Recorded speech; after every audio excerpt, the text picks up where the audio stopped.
जय श्री कृष्णा। राधे राधे। आज आप लोग सुनेंगे गुरुवार व्रत की कथा। एक बार प्रेम से बोलिए, भगवान विष्णु की जय हो। भारतवर्ष में एक प्रतापी और दानी राजा राज्य करता था। वह नित्य गरीबों और ब्राह्मणों की सहायता करता था। यह बात उनकी रानी को अच्छी नहीं लगती थी। वह ना ही गरीबों को दान देती थी, ना ही भगवान का पूजन करती थी, और राजा को भी दान देने से मना किया करती थी। एक दिन राजा शिकार खेलने वन को गए हुए थे, तो रानी महल में अकेली थी। उसी समय बृहस्पति देव साधु वेश में राजा के महल में भिक्षा के लिए गए और भिक्षा मांगे। रानी ने भिक्षा देने से इनकार किया और कहा कि हे साधु महाराज, मैं तो दान पुण्य से तंग आ गई हूँ। मेरा पति सारा धन लुटाते रहते हैं। मेरी इच्छा है कि हमारा धन नष्ट हो जाए, फिर न रहेगा बांस न बाजेगी बांसुरी। साधु ने कहा, देवी तुम तो बड़ी विचित्र हो। धन संतान तो सभी चाहते हैं, पुत्र और लक्ष्मी तो पापी के घर भी होने चाहिए। यदि तुम्हारे पास अधिक धन है तो भूखों को भोजन दो, प्यासों के लिए प्याऊ बनवाओ, मुसाफिरों के लिए धर्मशालाएं खुलवाओ। जो निर्धन अपनी कुमारी कन्याओं का विवाह नहीं कर सकते, उनका विवाह करा दो। ऐसे और कई काम हैं जिनके करने से तुम्हारा यश लोक परलोक में फैलेगा। परंतु रानी पर उपदेश का कोई प्रभाव न पड़ा। वह बोली, महाराज आप मुझे कुछ न समझाएं। मैं ऐसा धन नहीं चाहती जो हर जगह बांटती फिरूं। साधु ने उत्तर दिया, यदि तुम्हारी ऐसी इच्छा है तो जैसा मैं तुम्हें बताऊंगा तुम 7 बृहस्पतिवार वैसा ही करना। तुम ऐसा करना कि बृहस्पतिवार को घर लिपकर पीली मिट्टी से अपना सिर धोकर स्नान करना। बृहस्पतिवार के दिन कपड़े धोना। राजा से बोलना कि वह हजामत बनवाए और भोजन में मांस मंदिरा खाना। ऐसा करने से आपका सारा धन नष्ट हो जाएगा। इतना कहकर वह साधु महाराज वहाँ से अलोप हो गए। साधु के अनुसार कई बातों को पूरा करते हुए रानी को केवल 3 बृहस्पतिवार ही बीते थे कि उसकी समस्त धन संपत्ति नष्ट हो गई। भोजन के लिए राजा का परिवार तरसने लगा। तब एक दिन राजा ने रानी से बोला कि हे रानी, तुम यहीं रहो, मैं दूसरे देश के जाता हूँ, क्योंकि यहाँ पर सभी लोग मुझे जानते हैं, इसलिए मैं कोई छोटा कार्य नहीं कर सकता। ऐसा कहकर राजा परदेश चला गया। वहाँ वह जंगल से लकड़ी काटकर लाता और शहर में बेचता। इस तरह वह अपना जीवन व्यतीत करने लगा। इधर राजा के परदेश जाते ही रानी और दासी दुखी रहने लगी। एक बार जब रानी और दासी को 7 दिन तक बिना भोजन के रहना पड़ा, तो रानी ने अपनी दासी से कहा कि हे दासी, पासी के नगर में मेरी बहन रहती है, वह बड़ी धनवान है, तो उसके पास जा और कुछ ले आ, ताकि थोड़ी बहुत गुजर बसर हो जाए। दासी रानी के बहन के पास गई। उस दिन गुरुवार था और रानी की बहन उस समय बृहस्पतिवार व्रत की कथा सुन रही थी। दासी ने रानी की बहन को अपनी रानी का संदेश दिया, लेकिन रानी की बहन कोई उत्तर नहीं दिया। जब दासी को रानी की बहन से कोई उत्तर नहीं मिला तो वह बहुत दुखी हुई और उसे क्रोध भी आया। दासी ने वापस आकर रानी को सारी बात बता दी। सुनकर रानी ने अपने भाग्य को कोसा। उधर रानी की बहन ने सोचा कि मेरी बहन की दासी आई थी, परंतु मैं उससे नहीं बोली, इससे वह बहुत दुखी हुई होगी। कथा सुनकर और पूजा समाप्त करके वह अपनी बहन के घर आई और कहने लगी हे बहन, मैं बृहस्पतिवार का व्रत कर रही थी। तुम्हारी दासी मेरे घर आई थी, परंतु जब तक कथा होती है तब तक ना तो उठते हैं और ना ही बोलते हैं, इसलिए मैं नहीं बोली। कहो दासी क्यों गई थी? रानी बोली, बहन तुमसे क्या छिपाऊं, हमारे घर में खाने तक को अनाज नहीं था। ऐसा कहते कहते रानी की आंखें भर आई। उसने दासी समेत पिछले 7 दिनों से भूखे रहने तक की बात अपनी बहन को विस्तार पूर्वक सुना दी। रानी की बहन बोली, देखो बहन, भगवान बृहस्पति देव सबकी मनोकामना को पूर्ण करते हैं। देखो, शायद तुम्हारे घर में अनाज रखा हो। पहले तो रानी को विश्वास नहीं हुआ, पर बहन के आग्रह करने पर उसने अपनी दासी को अंदर भेजा तो उसे सचमुच अनाज से भरा एक घड़ा मिल गया। यह देखकर दासी को बड़ी हैरानी हुई। दासी रानी से कहने लगी कि हे रानी, जब हमको भोजन नहीं मिलता तो हम व्रत ही तो करते हैं, इसलिए क्यों ना इनसे व्रत और कथा की विधि पूछ ली जाए ताकि हम भी व्रत कर सकें। तब रानी ने अपने बहन से बृहस्पतिवार व्रत के बारे में पूछा। उसकी बहन ने बताया, बृहस्पतिवार के व्रत में चने की दाल और मुनाका से विष्णु भगवान का केले की जड़ में पूजन करें तथा दीपक जलाएं, व्रत कथा सुने और पीला भोजन ही करें। इससे बृहस्पति देव प्रसन्न होते हैं। व्रत और पूजन विधि बताकर रानी की बहन अपने घर को लौट गई। 7 दिन के बाद जब गुरुवार आया तो रानी और दासी ने व्रत रखा। घुड़साल में जाकर चना और गुड़ ले आई, फिर उससे केले की जड़ तथा विष्णु भगवान का पूजन किया। अब पीला भोजन कहाँ से आए, इस बात को लेकर दोनों बहुत दुखी थे, चूँकि उन्होंने व्रत रखा था। इसलिए बृहस्पति देव उनसे प्रसन्न थे। इसलिए वे एक साधारण व्यक्ति का रूप धारण कर 2 थालों में सुंदर पीला भोजन दासी को दे गए। भोजन पाकर दासी प्रसन्न हुई और फिर रानी के साथ मिलकर भोजन ग्रहण किया। उसके बाद वे सभी गुरुवार को व्रत और पूजन करने लगी। बृहस्पति भगवान की कृपा से उनके पास फिर से धन संपत्ति आ गई, परंतु रानी फिर से पहले की तरह आलस्य करने लगी। तब दासी बोली, देखो रानी, तुम पहले भी इस प्रकार आलस्य करती थी। तुम्हें धन रखने में कष्ट होता था, इस कारण सभी धन नष्ट हो गया। और अब जब भगवान बृहस्पति की कृपा से धन मिला है तो तुम्हें फिर से आलस्य होता है। रानी को समझाते हुए दासी कहती है कि बड़ी मुसीबतों के बाद हमने यह धन पाया है, इसलिए हमें दान पुण्य करना चाहिए, भूखे मनुष्यों को भोजन कराना चाहिए और धन को शुभ कार्यों में खर्च करना चाहिए, जिससे तुम्हारे कुल का यश बढ़ेगा, स्वर्ग की प्राप्ति होगी और पितृ प्रसन्न होंगे। दासी की बात मानकर रानी अपना धन शुभ कार्यों में खर्च करने लगी, जिससे पूरे नगर में उसका यश फैलने लगा। एक दिन राजा दुखी होकर जंगल में एक पेड़ के नीचे आसन जमा कर बैठ गया। वह अपनी दशा को याद करके व्याकुल होने लगा। बृहस्पतिवार का दिन था। एकाएक उसने देखा कि निर्जन वन में एक साधु प्रकट हुए। वह साधु वेश में स्वयं बृहस्पति देवता थे। लकड़हारे के सामने आकर बोले, हे लकड़हारे, इस सुनसान जंगल में तू चिंतामग्न क्यों बैठा है? लकड़हारे ने दोनों हाथ जोड़कर प्रणाम किया और उत्तर दिया, महात्मा जी, आप सब कुछ जानते हैं, मैं क्या कहूँ? यह कहकर रोने लगा और साधु को अपनी आत्मकथा सुनाई। महात्मा जी ने कहा, तुम्हारी स्त्री ने बृहस्पतिवार के दिन बृहस्पति भगवान का निरादर किया है, जिसके कारण रुष्ट होकर उन्होंने तुम्हारी यह दशा कर दी। अब तुम चिंता को दूर करके मेरे कहने पर चलो तो तुम्हारे सब कष्ट दूर हो जाएंगे और भगवान पहले से भी अधिक संपत्ति देंगे। तुम बृहस्पतिवार के दिन कथा किया करो, 2 पैसे के चने मुनाका लाकर उसका प्रसाद बनाओ और शुद्ध जल से लोटे में शक्कर मिलाकर अमृत तैयार करो। कथा के पश्चात अपने सारे परिवार और सुनने वाले प्रेमियों में अमृत व प्रसाद बांटकर आप भी ग्रहण करो। ऐसा करने से भगवान तुम्हारी सब मनोकामनाएं पूरी करेंगे।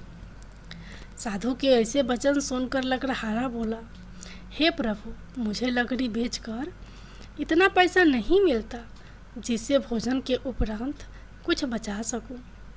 मैंने रात्रि में अपनी स्त्री को व्याकुल देखा है। मेरे पास कुछ भी नहीं जिससे मैं उसकी खबर मंगा सकूं। साधु ने कहा, हे लकड़हारे, तुम किसी बात की चिंता मत करो। बृहस्पति के दिन तुम रोजाना की तरह लकड़ियां लेकर शहर को जाओ। तुमको रोज से दोगुना धन प्राप्त होगा, जिससे तुम भली भांति भोजन कर लोगे तथा बृहस्पति देव की पूजा का सामान भी आ जाएगा। इतना कहकर साधु अंतर्धान हो गए। धीरे धीरे समय व्यतीत होने पर फिर वहीं बृहस्पतिवार का दिन आया। लकड़हारा जंगल से लकड़ी काटकर किसी शहर में बेचने गया। उसे उस दिन और दिन से अधिक पैसा मिला। राजा ने चना गुड़ आदि लाकर गुरुवार का व्रत किया।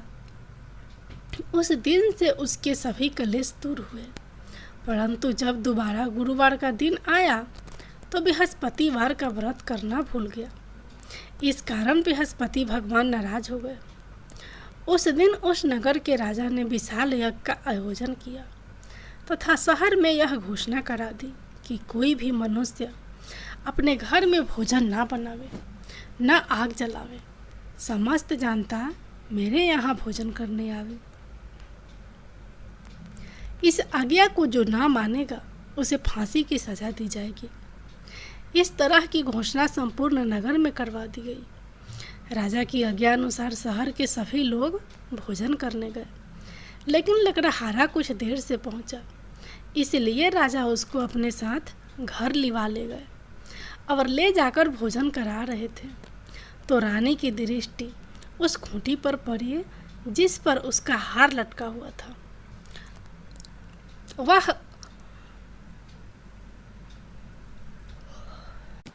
वहां पर दिखाई नहीं दिया। रानी ने निश्चय किया कि मेरा हार इस मनुष्य ने चुरा लिया है। उसी समय सिपाहियों को बुलाकर उसको कारागार में डलवा दिया। जब लकड़हारा कारागार में पड़ गया और बहुत दुखी होकर विचार करने लगा कि न जाने कौन से पूर्व जन्म के कर्म से मुझे यह दुख प्राप्त हुआ है, और उसी साधु को याद करने लगा जो कि जंगल में मिला था। उसी समय तत्काल बृहस्पति देव साधु के रूप में प्रकट हुए और उसकी दशा को देखकर कहने लगे, अरे मूर्ख, तूने बृहस्पति देव की कथा नहीं करी, इस कारण तुझे दुख प्राप्त हुआ है। अब चिंता मत कर, बृहस्पतिवार के दिन कारागार के दरवाजे पर 4 पैसे पड़े मिलेंगे, उनसे तू बृहस्पति देव की पूजा करना, तेरे सभी कष्ट दूर हो जाएंगे। बृहस्पति के दिन उसे 4 पैसे मिले। लकड़हारे ने कथा कही। उसी रात्रि को बृहस्पति देव ने उस नगर के राजा को सपने में कहा, हे राजा, तुमने जिस आदमी को कारागार में बंद कर दिया है वह निर्दोष है, वह राजा है, उसे छोड़ देना। रानी का हार उसी खूंटी पर लटका है। अगर तू ऐसा नहीं करेगा तो मैं तेरे राज्य को नष्ट कर दूंगा।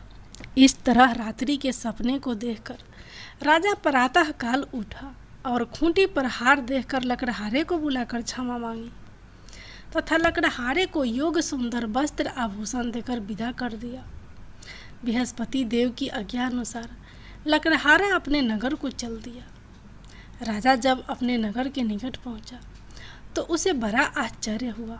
नगर में पहले से अधिक बाग, तालाब, कुएं तथा बहुत सी धर्मशाला, मंदिर बन गई। राजा ने पूछा कि यह किसका बाग और धर्मशाला है। तब नगर के लोग कहने लगे कि यह सब रानी और दासी के है। तो राजा को आश्चर्य हुआ और गुस्सा भी आया। जब रानी ने यह खबर सुनी कि राजा आ रहे हैं तो उन्होंने दासी से कहा कि हे दासी, देख, राजा हमको कितनी बुरी हालत में छोड़ गए थे। हमारी ऐसी हालत देखकर वह लौट न जाए, इसलिए तू दरवाजे पर खड़ी हो जा। रानी की आज्ञा अनुसार दासी दरवाजे पर खड़ी हो गई। राजा आए तो उन्हें अपने साथ लिवा लाई। तब राजा ने क्रोध करके अपनी रानी से पूछा कि यह धन तुम्हें कैसे प्राप्त हुआ है। तब उन्होंने कहा, हमें यह धन बृहस्पति देव के इस व्रत के प्रभाव से प्राप्त हुआ है। राजा ने निश्चय किया कि 7 रोज बाद तो सभी बृहस्पति देव का पूजन करते हैं, परंतु मैं प्रतिदिन दिन में 3 बार कहानी तथा रोज व्रत किया करूँगा।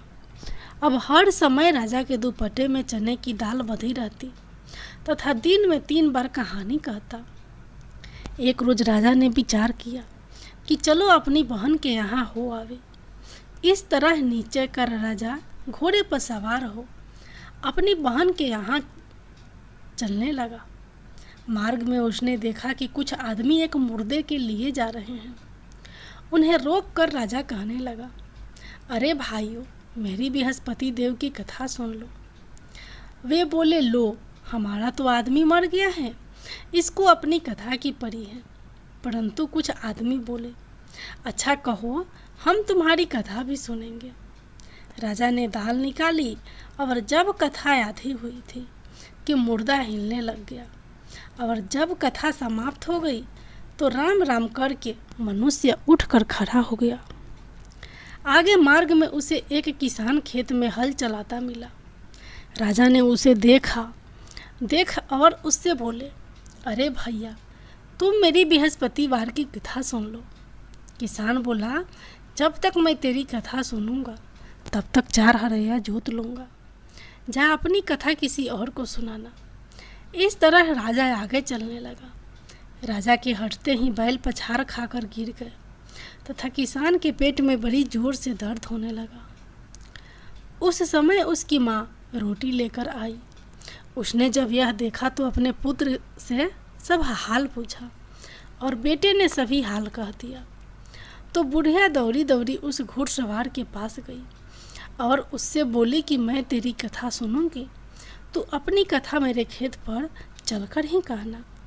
राजा ने बुढ़िया के खेत पर जाकर कथा कही, जिसके सुनते ही वह बैल उठकर खड़े हुए तथा किसान के पेट का दर्द भी बंद हो गया। राजा अपनी बहन के घर पहुंचा। बहन ने भाई की खूब मेहमानी की।